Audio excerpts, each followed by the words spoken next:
Hello हजुर नमस्ते। हाम्रो यस लर्निङ सेन्टरसँग जोडिनु भएका सम्पूर्ण लर्निङ सेन्टरको परिवारहरूलाई यदि आज तपाईहरु कोही नयाँ हुनुहुन्छ भनेपछिमा हाम्रो अगाडि बनाएको चाहिँ अघिल्लो भिडियो हेरेर त्यसपछि यो भिडियोमा आउनु होला है, किनभने त्यो भिडियोमा बेसिक त्यो पहिलो त्यो छ, त्यसपछि सेकेन्डमा हामी त्यो बनाउँदै छौं हैन। त्यसपछि कोही नयाँ हुनुहुन्छ भने पनि ट्याक्क सब्स्क्राइब गर्दिनु होला, हाम्रो परिवारसँग एउटा जोडिनु होला है। ढिला नगरिकन हामी कक्षातिर अगाडि बढौं। अनि त्यसपछि अस्ति हामीले के सिक्यौं? स्वर वर्ण हैन, स्वर वर्ण र कोरियन भाषाको धेरै है अब नर्मल सबै इतिहासहरु के रहेछ, कसरी भाषा बनेको रहेछ, सम्पूर्ण डिटेल हामीले के त अर्को भिडियोमा अस्ति हेरिसक्यौं हैन। अब हामीले अस्ति के सिक्यौं? स्वर वर्ण पनि सिक्यौं। कोरियन भाषामा कतिवटा वर्ण हुन्छ त्यो सबै सिक्यौं।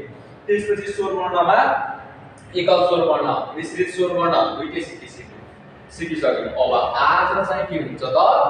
व्यञ्जन वर्ण है त। अब आज चाहिँ के सिक्छौं हामी? व्यञ्जन वर्ण सिक्छौं है त हजुर। के रे? व्यञ्जन वर्ण कोरियनमा यसलाई के भन्छ? छाउन भनेको के? व्यञ्जन वर्ण है त। छाउन भनेको व्यञ्जन वर्ण। अब अस्ति चाहिँ हामीले के सिक्यौं? स्वर वर्णको अक्षर संरचना कसरी बनेको रहेछ, त्यसपछिमा सम्पूर्ण डिटेल थाहा पायौं। अब आज व्यञ्जन वर्णको पनि स्वर के संरचना कसरी बनेको रहेछ, कतिवटा छ सबैको थाहा पाउँछ है त। पहिलो कुरा भन्नुस् त अस्ति हेरेबाट थाहा पाउँछ, अघिल्लो भिडियो पढेर आउनुभएकोलाई थाहा छ। हाम्रो व्यञ्जन वर्ण टोटल कतिवटा छ? व्यञ्जन वर्ण 1 र 9 19 वटा छ हैन। व्यञ्जन वर्ण कतिवटा छ? 19 वटा छ। 19 वटा मध्ये पनि एकल कतिवटा छ? 14 वटा छ हैन। एकल 14 वटा छ। त्यसपछिमा मिश्रित कतिवटा छ? मिश्रित 5 वटा छ। 14 5 19 19 21 40 हैन। के छ त? स्वर वर्ण यो अस्ति सिक्यौं। त्यसपछि टोटल व्यञ्जन वर्ण कतिवटा छ? 19 वटा छ। 19 वटा मध्ये पनि एकल व्यञ्जन वर्ण कतिवटा छ? 14 वटा छ र मिश्रित व्यञ्जन वर्ण कतिवटा छ? 5 वटा छ। आज हामी सुरुमा के सिक्छौं त? अब एकल व्यञ्जन वर्ण है त। एकल व्यञ्जन वर्ण के रे? एकल व्यञ्जन वर्ण अक्षर कस्तो हुन्छ बुझ्दिनु होला। एकल व्यञ्जन वर्ण हैन। एकल व्यञ्जन वर्णको अक्षर संरचना कस्तो रहेछ भनेर हेर्नुस् है त। सुरु गरौँ। पहिलो सुरुमा कसरी अक्षर लेख्दो रहेछ यो अक्षर पनि म तपाईलाई भन्छु है। कसरी लेख्ने रहेछ त्यो ट्रिक पनि भन्छु। अब लेख्दाखेरि पनि कतिपय साथीहरुले अलिकति बिगार्नु हुन्छ, कतिपय राम्रो लेख्नुहुन्छ, तर पनि राम्रो लेख्नेले पनि तै पनि हेर्नुस् है त कसरी लेख्छ। सुरुमा चाहिँ के गर्ने? यहाँ एउटा गर्ने, टक्क सिधा तान्ने, हल्का छड्के, अलि लामो है नि, के रे? हल्का छड्के के भयो? ग। अब सेम टु सेम सिधा अर्को धर्को तान्ने, फेरि हल्का यस्तो लाने है न। त्यसपछिमा अर्को सिधा एउटा धर्को तान्ने, फेरि तल तान्ने, फेरि तेर्सो लाग्ने, के भयो? द। त्यसपछि अर्को फेरि एउटा सिधा तान्ने, तल ल्याउने, फेरि सिधा लाने, फेरि तल ल्याउने, फेरि तेर्सो लाग्ने, र। अब फेरि अर्को के गर्ने? सिधा तल ल्याउने, तेर्सो नछुटाएर तेर्सो लाने। अब यसको सिधा तेर्सो लाने, नछुटाएर तल ल्याउने, के भयो? म हैन। ग न ग र म। त्यसपछिमा चाहिँ अब चाहिँ के गरे? एउटा धर्को सिधा तान्ने है, एउटा धर्को सिधा तान्ने, त्यसपछि अर्को धर्को पनि सिधा तान्ने, दुईटा तान्ने। अनि पहिला यहाँ बीचबाट ट्याक्क तेर्सो तान्ने, अनि तलबाट पनि तेर्सो तान्ने, के भयो? ब भयो। अब फेरि एउटा हल्का छड्के तान्ने यस्तो, अनि यही छड्केसँग हल्का यस्तो गर्दिने, के भयो? स भयो। त अर्को छड्के तान्ने, स भयो। के भयो ग न ग र म ब स टोटल व्यञ्जनबाट कतिवटा हो 14 वटा हो एकल व्यञ्जनबाट कतिवटा हो सरी टोटल व्यञ्जनबाट 19 वटा हो एकल व्यञ्जनबाट हाम्रो कतिवटा हो 14 वटा हो हैन 14 वटा हो भने हाम्रो कतिवटा भए ग न ग र म ब स त्यति हो त्यसपछिमा चाहिँ अब अर्को के गर्ने एउटा सिधा गोलो गर्ने के भयो अ त्यसपछिमा अर्को के गर्ने ल हेर सिक्नु चाहिँ कसरी देख्ने सिधा एउटा धर्को तान्ने हैन अनि बिचैबाट हल्का यस्तो गर्ने एउटा धर्को त्यसपछि यहीबाट सेम टु सेम के भयो अब ज अ ज हैन अब अर्को फेरि के गर्ने एउटा सेम एउटा सानो धर्को तान्ने त्यसो अनि त्यसपछिमा तलबाट अर्को धर्को तान्ने सेम अब ज भन्नु अ ज त्यसपछि के भयो छ हैन अनि अब फेरि के को पाला छ के गर्ने एउटा तेस्रो धर्को तान्ने हल्का छड्किएर सिधा लगाउने त्यहाँबाट अलि बिचैबाट हल्का यस्तो गर्दिन के भयो ख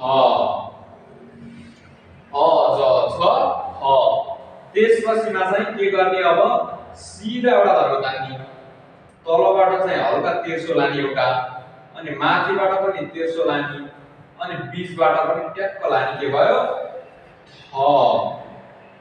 थ थ त्यसपछिमा अर्को सिधा लाने एउटा पहिला यता लाने एउटा अनि दोस्रो यता लाने दुईटा तेर्सो लाने तीनटा जुचाइदिने है यो जुचाइदिने यो ख त्यसपछिमा फ भयो अब अन्तिममा के गर्ने भने एउटा सानो थोप्रो लाइन तेर्सो अनि यो माथि यस्तो गर्ने त्यसपछिमा के भयो अझै एकचोटि है तपाईहरु यहाँनिर ह लेख्न सिकेको एउटा हले के कस्तो भने कोरियनले यस्तो गरेर यस्तो पनि बनाउँछ अनि यस्तो पनि लेख्छ यस्तो गरेर यस्तो पनि गर्छ तपाईहरुलाई जुन मन पर्छ त्यही लेख्नुलाई के भयो है त के रहेछ त टोटल हाम्रो कतिवटा भयो 14 वटा 1 2 3 4 5 6 7 8 9 10 11 12 13 14 वटा भयो एकचोटि यसलाई उच्चारण गरी हेरौँ त के रे ग न ग र म ब स अ ज छ ख थ फ के रे अब कसरी कण्ठ गर्ने एक सासमा 7 3 4 भन्छ है त एक सास ग न ग र म ब स यो चाहिँ 7 वटा एउटै सासमा गर्ने ग न ग र म ब स अ ज छ अब यो 1 2 3 टा एक सासमा गर्ने अ ज छ त्यसपछि ख थ फ अब 4 वटा एक सासमा गर्ने के रे 7 3 4 7 3 4 हैन 7 3 4 मैले पढ्दाखेरि यसरी पढेको क्या सजिलो हुन्छ नि के ग न ग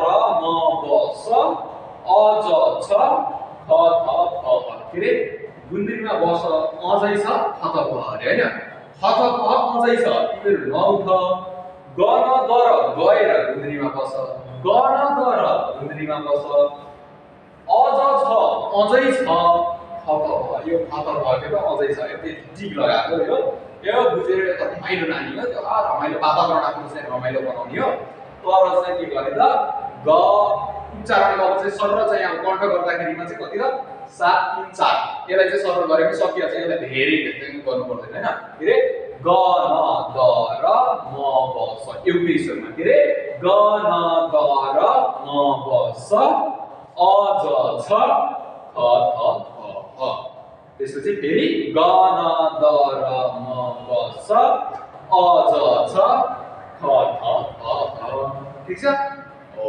यसरी चाहिँ अभ्यास गर्नुस् पहिला पहिला पनि पढ्नु भएको भन्दा पनि केही छैन ठीक छ अभ्यास गर्नुहोस् तपाईहरुले चाहिँ यसलाई चाहिँ एकदमै धेरै मैले यसलाई अहिले नै होमवर्क पनि दिन्छु 20 मा न्यूनतम है न्यूनतम 21 ठाउँमा लेख्नु यसलाई न्यूनतम मैले भने नि मेरो सरले चाहिँ मलाई 50 भनेपछिमा मैले 100 गर्थे 100 भनेपछिमा 200 गर्थे ठ्याक्कै डबल विद्यार्थी भन्दा के भन्छ सर भन्दा विद्यार्थी दुई गुणा अगाडि हुनुपर्छ हैन त्यसकारणले चाहिँ तपाईहरु अब पर्सि एक्जाम दिँदै हुनुहुन्छ त्यसको लागि तयारी गरेर बस्नु है त। अब तपाईहरुले ल त्यसलाई चाहिँ तपाईहरु ट्याक्क लेख्ने भिडियो स्किप गर्ने त्यसपछि मात्र सरल लेख्ने भर्खर बिगिनरले एकदमै अनलाइनबाट पढ्न सकिदैन भन्ने हुन्छ नि उनीहरुको लागि चाहिँ म एकदम जिरो देखि नै हो अब हैन। यसलाई चाहिँ तपाईहरुले चाहिँ गर्न कोसिस गर्नुस् सक्नुहुन्छ एकदम। अनि मैले 6 मन्थमा कसरी क्लियर गरे मैले चाहिँ सबै कुराहरु दिनेछु तपाईले। मैले 21 सम्म भने पनि तपाईले 50 सम्म लेखेर देखाउनु यदि कसको दम छ लेखेर देखाउनु सक्नुहुन्छ भने त। मैले भने नि एउटा 100 रुपैयाँको कापी भ्याइदिएको मैले यही लेख्दा थिएन गणदर लेख्दा 100 रुपैयाँ यति बाक्लो थियो गणदर मात्रै हैन। त्यसै कोले कति लेख्नु भयो कमेन्टले गर्दै होला हैन। अब हामीले सिक्यौं एकल स्वर वर्ण सिक्यौं हैन। अब हामी के सिक्ने भनेपछिमा एकल स्वर वर्ण पछि एकल स्वर वर्ण हैन एकल व्यञ्जन वर्ण है कस्तो आवाजको नासुको थियो न भइहाल्छ के रे एकल व्यञ्जन वर्ण सिक्यौं। अब हामी के सिक्छौं त मिश्रित के रे मिश्रित सँगै भन्ने है सँगै भन्ने भनेन भने आउँदैन के गर्ने जान्नु परेन। अब यसलाई मेट्दिन्छु ल यसलाई मेट्दिए मैले गरेर मेट्दिए मैले यसलाई हामीले चाहिँ अब के सिक्छौं त मिश्रित व्यञ्जन वर्ण। मलाई भन्नुस् त ल मिश्रित व्यञ्जन वर्ण कतिवटा छ अरे 5 वटा गुड जसले भन्नुभयो उहाँलाई खाली 5 वटा हैन। मिश्रित व्यञ्जन वर्ण कति छ 5 वटा छ ल त्यसलाई पनि हेर्नुस्। अनि मैले हिजो तपाईहरुलाई एउटा कुरा भन्छु मैले के भनेको थिए भने मिश्रित भन्ने बित्तिकै मैले हिजो के भनेको थिए स्वर वर्ण सिक्दाखेरिमा स्वर वर्णको पनि के छ त मिश्रित स्वर वर्ण छ नि त हो। त्यो मिश्रित स्वर वर्ण चाहिँ हाम्रो के त एकल स्वर वर्ण मिसिएर के बनियो त मिश्रित स्वर वर्ण बनियो हो। त्यस्तै गरेर आज पनि के भन्छ त हाम्रो एकल व्यञ्जन वर्ण मिसिएर के भन्छ त मिश्रित व्यञ्जन वर्ण भन्छ है। मिश्रित भनेको के त दुई वा दुई भन्दा बढी वस्तुहरु अथवा केही चीजहरु मिश्रण भएर कुनै एउटा चाहिँ चीज बन्छ भने त्यो के हो त मिश्रित हो हैन हो। त्यस्तै अब हामीले के त एकल व्यञ्जन वर्ण चाहिँ के त यिनी दुईटाको संयोजन गरेर हामी एउटा के त मिश्रित वर्ण बनाउँछौं। किनभने यो मिश्रित बनाउनुको कारण के छ भनेपछिमा हाम्रो कतिपय यो एकलमै सबै उच्चारण छैन नि त यो दुनियामा कति धेरै सानो चीजहरु छ हैन आवाजहरु छ त्यो आवाज निकाल्नको लागि एकलले मात्रै पुग्दैन क्या। त्यसकारणले के त हामीले मिश्रित स्वर वर्ण मिश्रित व्यञ्जन वर्ण बनाएर हामीले के त देखाउनु पर्ने हुन्छ तिनलाई चाहिँ कन्ट्रोल गर्नु पर्ने हुन्छ त्यो आवाज निकाल्नु पर्ने हुन्छ हामीले बनाएका हुन्छ है त। ल के ढिला नगरौँ के गरौँ भने सुरुमा यो के हो मलाई भन्नुस् त ग ठीक छ ग प्लस ग गरिम है त ग प्लस ग गर्दाखेरि के भयो अब यो क के रे क अब यो के हो मलाई भन्नुस् त द प्लस द ल यो भन्ने है भन्ने फेरि के रे द प्लस द के भयो त द प्लस द मिलेर त भयो हैन। त्यसपछि यो के हो मलाई भन्नुस् त गई ब प्लस ब के रे ब प्लस ब यी दुईटा मिलेर के भयो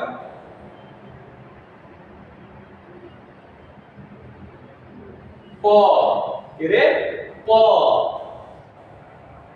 त्यसपछिमा यो के हो मलाई भन्नुस् त यो स प्लस स मिलेर के बन्यो सरै भन्यो त्यसपछिमा चाहिँ यो के हो